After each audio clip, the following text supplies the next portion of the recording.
तो ठीक है। आईटी एक्ट हम कवर करेंगे 2002 का। इसमें से देखिए जितने भी सारे के सारे डिफरेंट एक्ट हैं, काफी इम्पोर्टेंट है, ध्यान रखिएगा। ठीक है, क्योंकि ये आपके बिजनेस लॉ का पार्ट है। हमें बस वो सर्टेन एक्ट का, और इसमें भी एक्ट में हमें सब कुछ स्टडी नहीं करना है, सिर्फ वही पार्ट स्टडी करना है जो हमारे बिजनेस से रिलेटेड है। ठीक है, इतना ध्यान रखना। ये इंफॉर्मेशन टेक्नोलॉजी एक्ट 2002, ये आपका 2014 में, 2000 सॉरी 11 में आपका बीकॉम में ऐड हुआ था।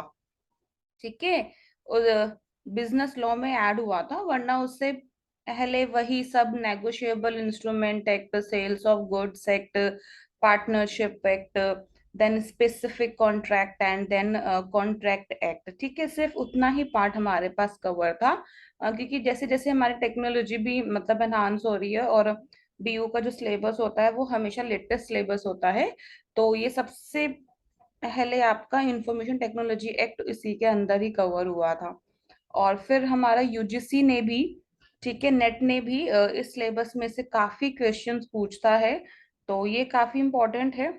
उसके पर्सपेक्टिव से भी मैं आपको एक बार सिलेबस, आप प्लीज एक बार अपने साइड से चेक कर लीजिए, कि ताकि आप बाद में ये ना कहें कि मैम ये सिलेबस में था या सिलेबस में नहीं था। ठीक है, देखिए इंफॉर्मेशन टेक्नोलॉजी एक्ट 2002, मेन चीज हमें स्टडी क्या करनी है, हमारे एक्ट में क्या है।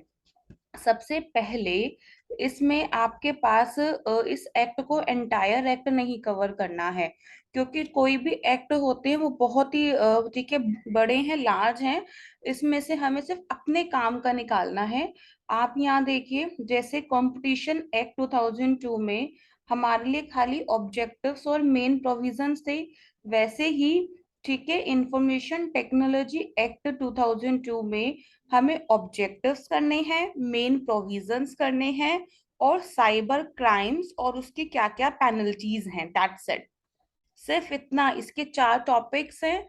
ठीक है, वो हमें कवर करना है कि साइबर क्राइम्स होते हैं तो उसके कौन कौन से, ठीक है, पेनल्टीज लगेंगे हमारे पास, क्राइम्स कैसे होंगे, ठीक है, रूल्स क्या क्या बोला गया है, ठीक है, ये रूल्स हैं। ठीक है, उसके मतलब रूल्स क्या कहते हैं, तो ये सब कुछ उसी के अंदर ही है। कुछ गाइडलाइंस हैं, कुछ एक्ट्स में आएंगे, तो एंटायर आपका ये कवर हो जाएगा। क्लियर? तो इसमें से हमें मेन सिर्फ इतना ही पार्ट कवर करना है। और जो कुछ पेनल्टीज होंगी, पेनल्टीज का इसके अंदर नहीं है। पेनल्टीज का हमें मैं आपको पेनल्टीज का बुक में से समझाऊंगी। बाकी साइबर क्राइम आपको इसमें से मिलेगा, ऑब्जेक्टिव्स और जो मेन प्रोविजंस हैं वो आपको सारे इसमें से कवर हो जाएंगे। और जो साइबर क्राइम्स हैं वो होगा पेनल्टीज का पार्ट, मैं आपको ठीक है अलग से क्लियर करूंगी। तो हमें नेक्स्ट में आज, अभी तो नहीं, फिर आज मैं आपको देखती हूँ 3-4 बजे दोबारा क्लास लेके आपका एलएलपी का जो एक्ट है, ठीक है, लिमिटेड लाइबिलिटी पार्टनरशिप। तो लिमिटेड लाइबिलिटी पार्टनरशिप, ये इसके दो टॉपिक है, structure and procedure for of formation of LLP, हम ये दो टॉपिक भी कवर करेंगे। देन आरटीआई एक्ट 2005 हम ये भी कवर करेंगे। ठीक है, ये बहुत ही स्मॉल स्मॉल एक्ट हैं, ठीक है, इन्हें हमें कवर करना है। और फेमा एक्ट ना उतना ही था जितना मैंने आपको सेंड किया है।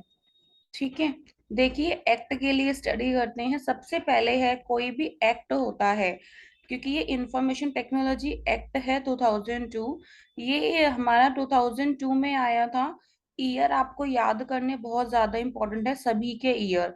ठीक है, क्योंकि मैच दी फॉलोइंग में एक साइड में दे देगा आईटी एक्ट, देन एक साइड में दे देगा उसके ईयर।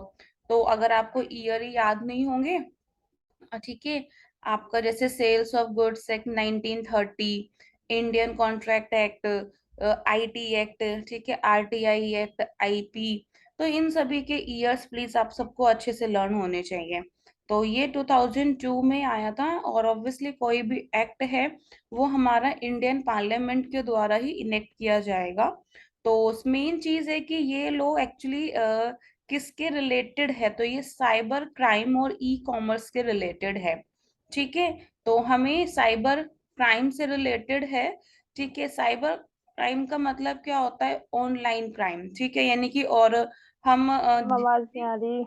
आवाज नहीं आ रही है? अब आ रही है मेरी वॉइस?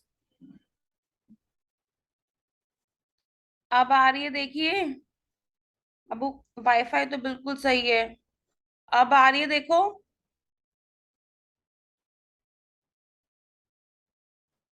ठीक है। तो ये जो एक्ट है, the act was enacted to give legal sanction to electronic commerce and electronic transactions. सबसे पहले इसने ये बात बोली, ठीक है ना? देखो, मेन तो इसने क्राइम के रिगार्डिंगली बात की गई है। आईटी एक्ट ने सिर्फ क्राइम के रिगार्डिंग बात की गई है। इसने कहा है कि बहुत सारी ऐसी ट्रांजेक्शन्स हैं, ठीक है, तो इन ये जो ट्रांजेक्शन्स हैं, ठीक है, उन ट्रांजेक्शन्स को हमें लीगल सेंक्शन देना चाहिए। और सर्टेन ट्रांजेक्शन्स ऐसी हैं जिन्हें हमें लीगल सेंक्शन नहीं देना। नहीं देना का मतलब क्या है?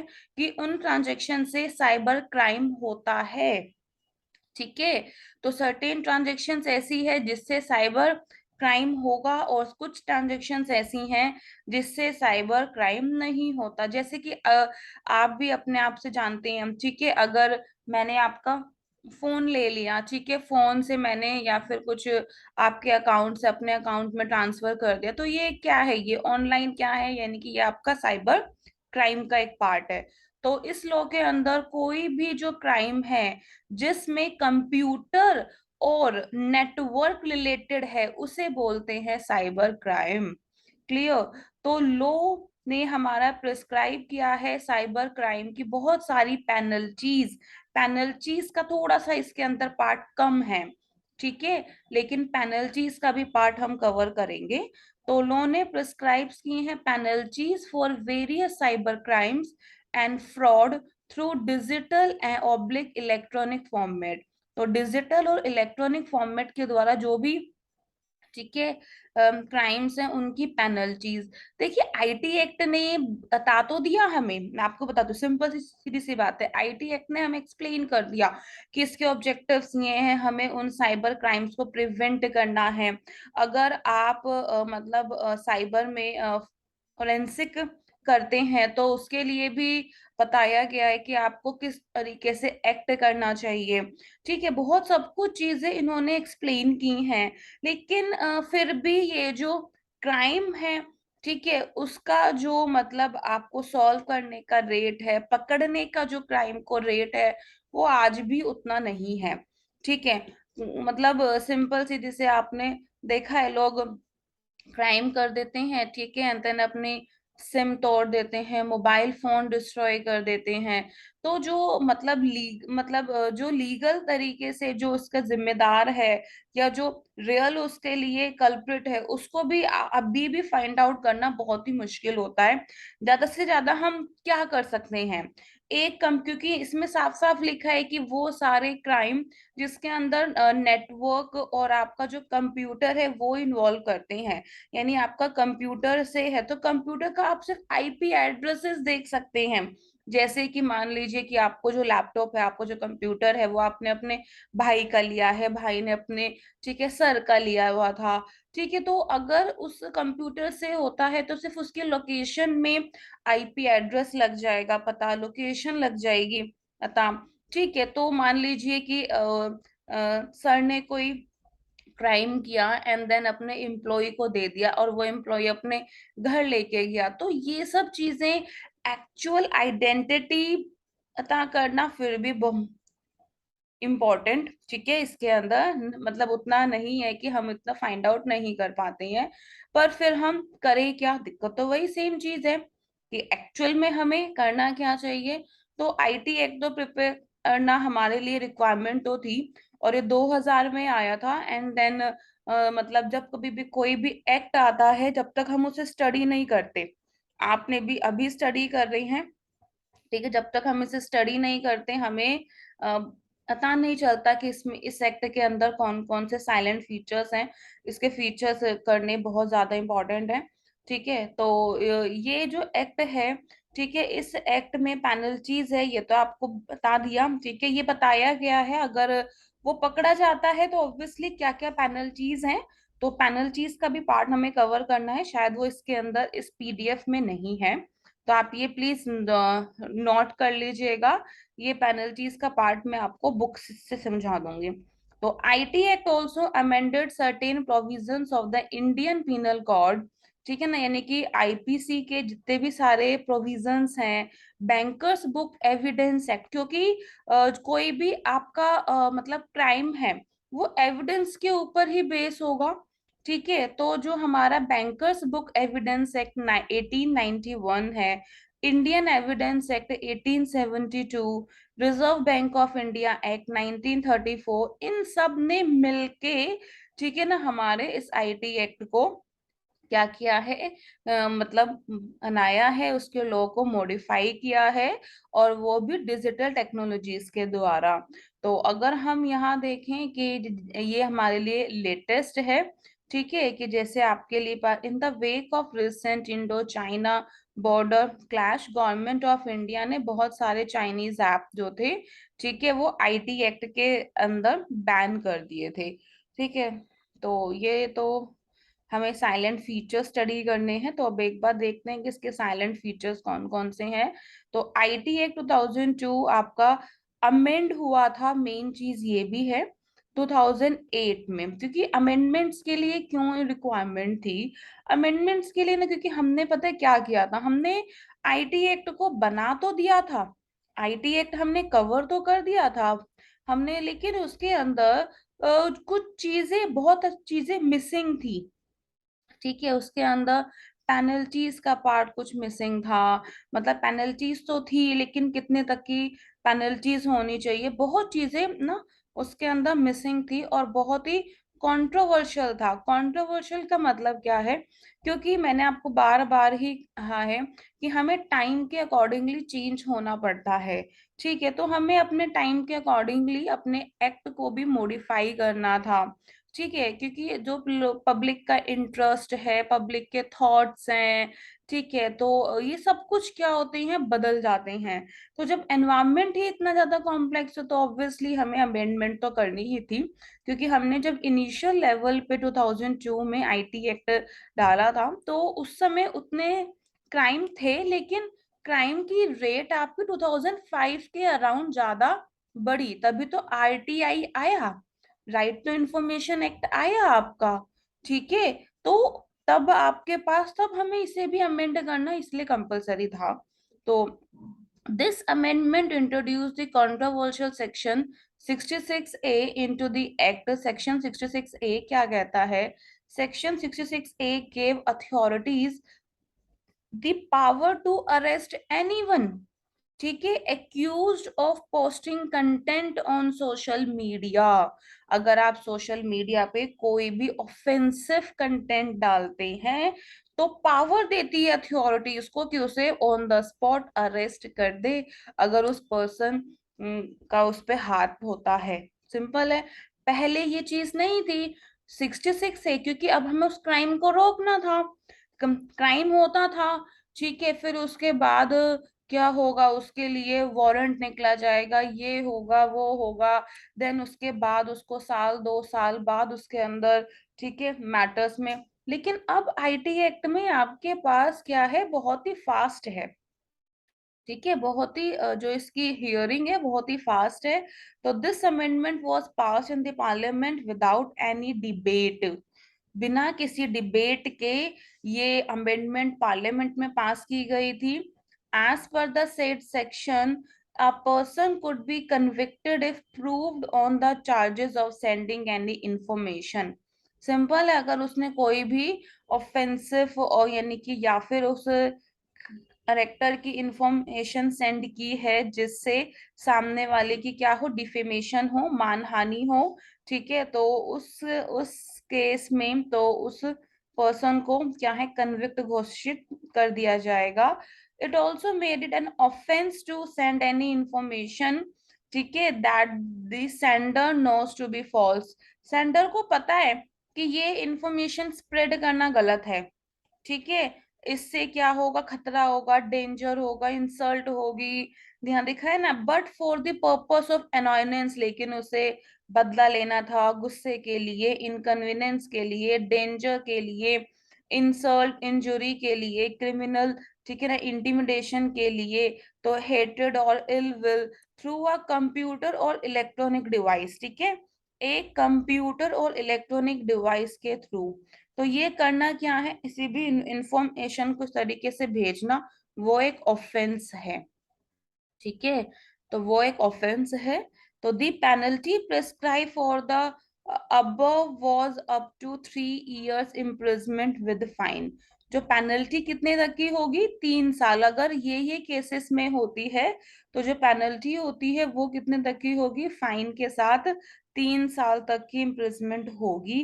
पहले क्या था कि 6 मंथ तक का इम्प्रिजमेंट दिया जाता था, लेकिन अब आप खुद से देख रहे हैं कि और जो हमारा ऑफलाइन क्राइम था, यानी कि जो हमारा कन्वेंशनल क्राइम, या मैं इसको ट्रेडिशनल क्राइम बोल सकती हूँ, ये जो हमारे क्राइम थे इसका जो स्प्रेड था वो लिमिटेड स्प्रेड होता था। लेकिन अब ऑनलाइन में आपका साइबर क्राइम पे जो स्प्रेड होता है वो बहुत ही लार्ज लेवल पे, बहुत ही, ठीक है ना, वाइड है, इसका जो स्प्रेड बहुत ज्यादा वाइड है। लेकिन कुछ चीजें आई भी, ठीक है, अगर हम ये कहें कि उन्होंने ये तो बोल दे ऑफेंसिव, ठीक है, मिनेंसिंग, अनॉयनेंस, ये क्या है, इनको अच्छे से डिफाइन नहीं किया गया, ठीक है ना, मतलब इन्होंने कहने का मतलब ये था कि कुछ चीजें मेरे लिए ऑफेंसिव हो सकती हैं, कुछ 1 मिनट।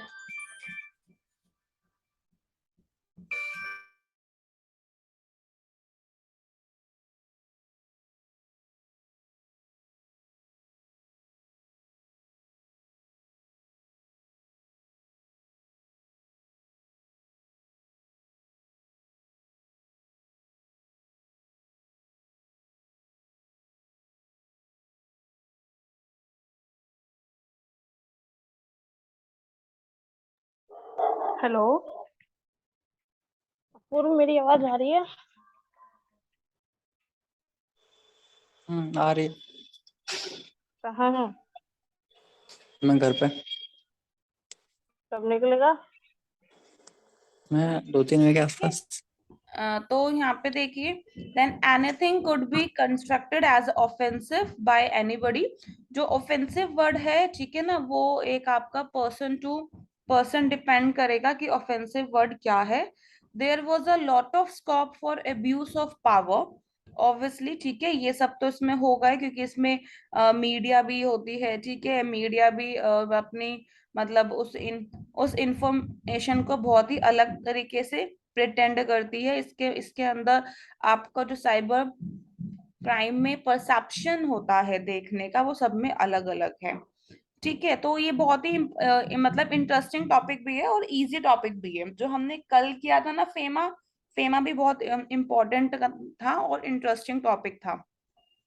एनवायरमेंट में मैं बार बार आपको बोल रही हूँ, फेमा, कंज्यूमर प्रोटेक्शन एक्ट 1986, ये आपको करके ही जाना है, आते हैं इसके क्वेश्चंस एक या दो, ठीक है।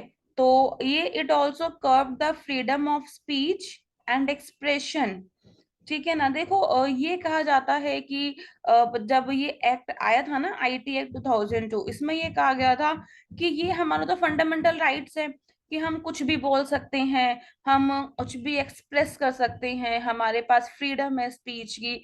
तो ये तो उस चीज को रोकता है।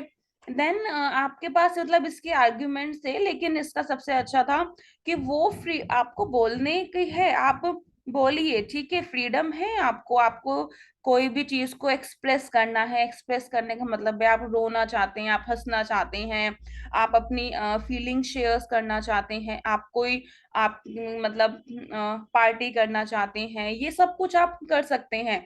लेकिन स्पीच में आपको ध्यान रखना पड़ेगा कि किसी के सेंटिमेंट्स को, किसी को इंजरी, कोई भी ऐसा मतलब क्रिमिनल एक्टिविटीज, आपको डेंजर, ये सब कुछ नहीं करना, आपको स्पीच में ध्यान रखना पड़ेगा, ठीक है। तो ये एक्ट था। तो this section was used most notably to arrest person, obviously ये जो सेशन है, तो ठीक है ना, मतलब इसका चैरिटेबल रिमार्क है या फिर उसके ऊपर क्या है कि कोई भी पेनल्टीज लगी हुई हैं तो उस पर्सन को अरेस्ट कर सकते हैं।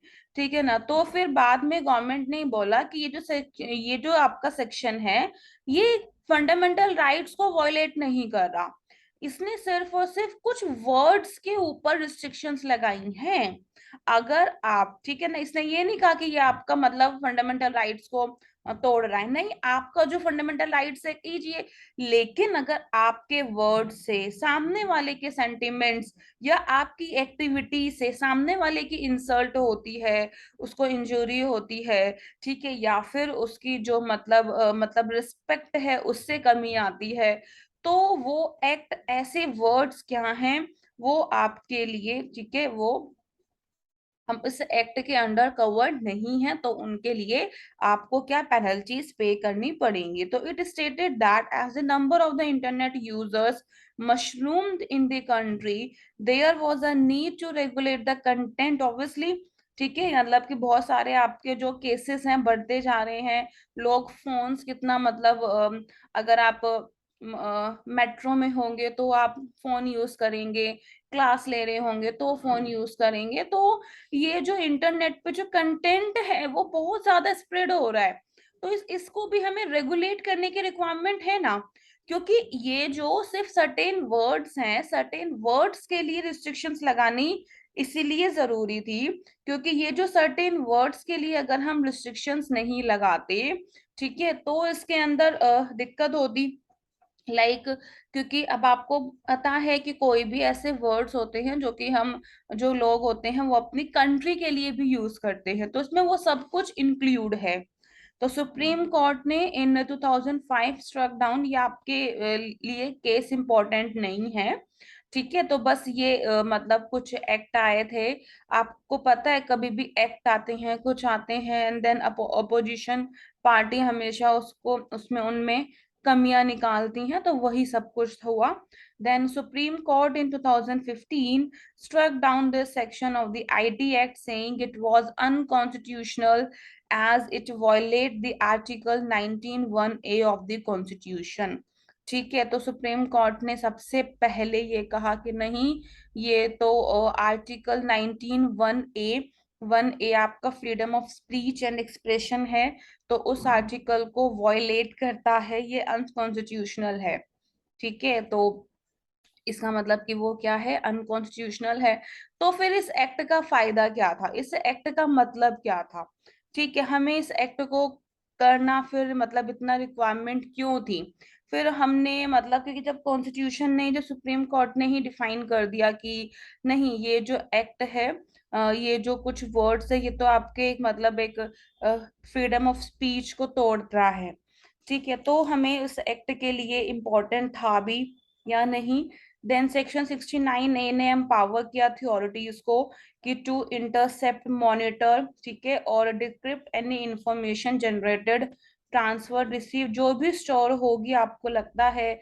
ठीक है, तब 69A आया, तब उसने ये बोला कि जितना भी, ठीक है, मैं अपने फोन से मैसेजेस लीड कर रही हूँ या मैं अपने फोन से कॉल्स लीड कर रही हूँ या आप कर रहे हैं, लेकिन अगर आप शक के दायरे में आते हैं या मैं शक के दायरे में आती हूँ, वो सब कुछ फोल्डर्स क्या हो जाएंगे, एक कंप्यूटर रिसोर्स में स्टोर हो जाएंगे जहां कहीं भी जरूरी होंगे। ठीक है, तो वो एक 69A के अंदर अथॉरिटीज को ये पावर दी गई। It also empower the government to block internet sites. ऐसा नहीं था, सुप्रीम कोर्ट ने उसे वॉयलेट तो किया, लेकिन सुप्रीम कोर्ट ने अथॉरिटीज को बहुत सारे सेक्शन दिए, बहुत सारे राइट्स भी दिए, क्योंकि कहीं ना कहीं इसे वॉयलेट करना, ठीक है, जस्टिफाई नहीं था कि हम इसे वॉयलेट कर रहे हैं। गवर्नमेंट ने कहा कि कुछ वर्ड्स में ही हम रिस्ट्रिक्शंस लगा रहे हैं। ठीक है, क्योंकि हमेशा आपको पता है जुडिशरी और एग्जीक्यूटिव के बीच में, ठीक है ना, ये फाइटिंग रहती ही है, क्योंकि ये एक्ट आपका एग्जीक्यूटिव लेके आए थे। ठीक है, एंड देन सुप्रीम कोर्ट अपने आप को ऊपर रखेगा ही, और हमेशा सुप्रीम कोर्ट में फंडामेंटल राइट्स होते हैं वो सबसे ज्यादा ऊपर रखे जाते हैं। तो फिर ये बोला गया कि ये आर्टिकल है, ठीक है, वॉयलेट है। लेकिन वॉयलेट तो बोल दिया, लेकिन उसका एक्ट को वॉयलेट, उसका एक्ट सीरियसली क्राइम है। ये बोला गया कि वो एक्ट करना वो क्राइम है, आप कुछ भी कीजिए। लेकिन ठीक है, अगर आपने, ठीक है, कोई ऐसी ऑफेंसिव एक्टिविटीज की है, फिर से ऑफेंसिव एक्टिविटीज वर्ड डिफाइन नहीं है, तो वो भी फिर वो क्या है, क्राइम है। तो उसके लिए गवर्नमेंट को के पास मतलब पावर दी गई कि आपको उस चीज को रोकना है। कैसे? अगर गवर्नमेंट को लगता है ना कि जैसे मान लीजिए कि 2 दिन नेट नहीं आया, 3 दिन नेट नहीं आया, तो अगर नेशन के इंटरेस्ट में है तो आप उस इंटरनेट साइट्स को ब्लॉक कर सकते हैं। लॉ ने also contain the procedural safeguard for blocking any sites when parties oppose to this section stated that this section violate करता है मेरी right to privacy. Word include किया था, राइट टू प्राइवेसी, ठीक है। अब आपका कोई भी वर्ड था ऑफेंसिव, ये अलग अलग वर्ड्स को उठा के बोला गया कि अगर कोई भी पार्टी किसी की प्राइवेसी को वॉयलेट करती है, ठीक है, आपका यहाँ पे फ्रीडम ऑफ स्पीच और जो था इस एक्सप्रेशन, इसके कंटेंट को हटा दिया गया। सिंपल से एक वर्ड आया, right to privacy. The supreme court contended that national security is above the individual privacy. Obviously ये तो सिंपल सा होता है कि नेशनल इंटरेस्ट हमेशा ज्यादा होगा इंडिविजुअल से, ठीक है। तो अगर आपके पास कोई भी प्राइवेसी को वॉयलेट करता है, मेन चीज अगर आती है, चाहे इंडिविजुअल की भी प्राइवेसी हो वो भी वॉयलेट होगी, उसका भी क्राइम है। लेकिन जब कभी भी आपकी नेशनल प्राइवेसी और इंडिविजुअल प्राइवेसी दोनों की हम बात की जा रही है, तो अब आपके पास नेशनल प्राइवेसी को ज्यादा इंपॉर्टेंस दी जाएगी, ठीक है। The apex court upheld the constitutional validity of the section. The recent ban किया था हमने चाइनीज ऐप में, तो वो आपका सेक्शन 69A के अंडर था। तो ठीक है, इंडियन टेलीग्राफ एक्ट 1885 ने अलाउ किया था गवर्नमेंट को कि वो फोन्स को भी टैप कर सकती हैं, ठीक है। तो बहुत सारे टैपिंग के, जैसे कोई भी पब्लिक इमरजेंसी के दौरान, ठीक है, तो फोन्स भी आपके टैप हो सकते हैं, ठीक है। नेक्स्ट था आपका थोड़ा सा जब सुप्रीम कोर्ट ने कुछ ऑर्डर्स दिए थे, कुछ बोला था, डिस्कशंस की थी, देन हमें 2018 में इन्हें, ठीक है, उन अमेंडमेंट्स को दोबारा से करना जरूरी हो गया था। तो कुछ कुछ सेक्शंस आपको लर्न करने हैं। स्टार्टिंग में 66A याद कर लीजिएगा, देन आपको लर्न करना है ये 60, कौन सा था, 69A लर्न करना है, एंड देन आपको लर्न करना है 79, ठीक है। देन आपको 79 लर्न करना है, हो जाएगा कवर, ठीक है। देन है आपका the rules have been framed under the section 79 of the information technology act. क्या कहते हैं ये? सिंपल से कहता है जो भी इंटरमीडियरीज हैं must observe the due diligence while discharging their duties. क्योंकि इसके अंदर ना, मैं आपको सिंपल से है बताती हूँ कि इस एक्ट में ना, क्योंकि साइबर क्राइम में जैसे आपने सीआईडी देखी होगी, जो हमारा ऑफलाइन क्राइम होता था, तो सीआईडी में ना हम मतलब क्या होते थे कि कोई भी जो कल्प्रिट है या जो ठीक है ना, विक्टिम है, कल्प्रिट है, उनके बीच में रिलेशंस निकलते थे, शक निकलता था कि मतलब इसके ऊपर है, फिंगरप्रिंट्स निकलते थे, कोई ना कोई प्रूफ, एविडेंस निकलता था, ठीक है। लेकिन ऑनलाइन में हम सिर्फ और सिर्फ एक आईपी एड्रेस निकाल सकते हैं, हम उसकी लाइव मॉनिटरिंग में चेक कर सकते हैं, हम ये उसको कनेक्ट कर सकते हैं। तो ठीक है, हम सिर्फ और सिर्फ हिडन जो उसके फोल्डर्स हैं उन्हें निकाल सकते हैं, कुछ चीजें लीड की गई हैं कंप्यूटर से उन्हें हम फाइंड आउट कर सकते हैं, हम उस एंटायर कंप्यूटर है, ठीक है, उसे हम कर सकते हैं। उसके अलावा हमें कोई फिंगरप्रिंट्स नहीं मिलते कि मेन ये जो एक्टिविटी है किसने की है, जब तक कि हमें कोई विटनेस ना मिले, या जब तक कि कोई, ठीक है, उसके बारे में कोई इंफॉर्मेशन ना दे तो इसमें हमें जो मतलब रियल इसका जो कल्प्रिट होता है उसे पकड़ना बहुत मुश्किल है। तो इसीलिए 2018 में सेक्शन 79 के अंदर हमारे पास बहुत सारे, ठीक है ना, आए थे कि हमें बहुत ज्यादा सावधानी रखनी पड़ेगी जब कभी भी आप अपनी ड्यूटीज को डिस्चार्ज करते हैं जो सेंट्रल गवर्नमेंट ने प्रिस्क्राइब किया। ठीक है, क्योंकि बहुत ही टफेस्ट वर्क है, एक्चुअल में टफेस्ट वर्क है। ठीक है ना, क्योंकि मैं आपके अगर फोन से मैं कुछ क्राइम कर देती हूँ या आपके लैपटॉप से मैं आपको क्राइम कर देती हूँ, ठीक है ना, एंड देन शक के दायरे पे कौन आएंगे? आप आएंगे। मैंने आपसे खाली 2 घंटे के लिए ही मांगा था, ठीक है, तो शक के दायरे पे आप आएंगे, देन फिर उस केस में जो ट्रू है उसको पकड़ना मुश्किल है। And intermediaries is a service that facilitates people to use the internet. Obviously आपका जो आईएसपी है, इंटरनेट सर्विस प्रोवाइडर है, ठीक है ना, उन्हीं को ही ये फैसिलिटेट किया जाएगा कि ठीक है कि वो दो कैटेगरीज के हैं। एक तो होते टेक्निकल प्रोवाइडर्स है इंटरनेट के ट्रांसमिशंस के लिए, एक होस्ट है जहां से कंटेंट आपका निकला है, ठीक है, एक ऑनलाइन प्लेटफॉर्म से निकला है। तो सबसे हम बस इन्हीं के ऊपर ही अपना मतलब पावर है लगा सकते हैं। हम ये देख सकते हैं कहाँ से मेन है, ठीक है ना, पीछे से मतलब इसका जो कंटेंट है जितना निकल सकता है हम उतना ही इसको फाइंड आउट कर सकते हैं। आईटी जो इंटरमीडियरीज गाइडलाइंस है, रूल सबसे पहले रिवील किए गए 2011 में, फिर बाद में 18 में आए थे। गवर्नमेंट ने बहुत सारे इनके चेंजेस भी किए हैं। और फिर बहुत ज्यादा मतलब कि जो आपके पास मॉब लिंचिंग थे, बहुत फेक न्यूज रोमर सोशल मीडिया पे व्हाट्सएप पे बहुत ज्यादा राइज हो रही थी, तो इसे रोकने के लिए गवर्नमेंट ने सेक्शन 79 में बहुत ज्यादा स्ट्रिक्ट, ठीक है, चेंजेस को लेके आए थे। ठीक है, अब है what do the rule says. Rules क्या कहता है कि social media intermediaries should publish rules और प्राइवेसी रूल्स। आपने देखा होगा फेसबुक पे भी व्हाट्सएप पे भी बहुत सारे, ठीक है, प्राइवेसी के चीजें आ गई हैं, एड ऑन हो गई हैं, वो जस्ट इसी रूल्स के लिए के अकॉर्डिंग था। ठीक है, इस रूल ने फर्दर कहा whenever an order is issued by the government, कि ठीक है कि कोई भी साइबर सिक्योरिटी है तो उन्हें, अगर गवर्नमेंट ने इशू किया है कोई भी ऑर्डर साइबर सिक्योरिटी के रिगार्डिंग, तो उन इंटरमीडियरीज यानी जहां से नेट आपके चालू होते हैं यानी इंटरनेट सर्विस प्रोवाइडर को भी 72 आवर्स के अंदर उन्हें अपने उसमें इम्प्लीमेंट करना होगा।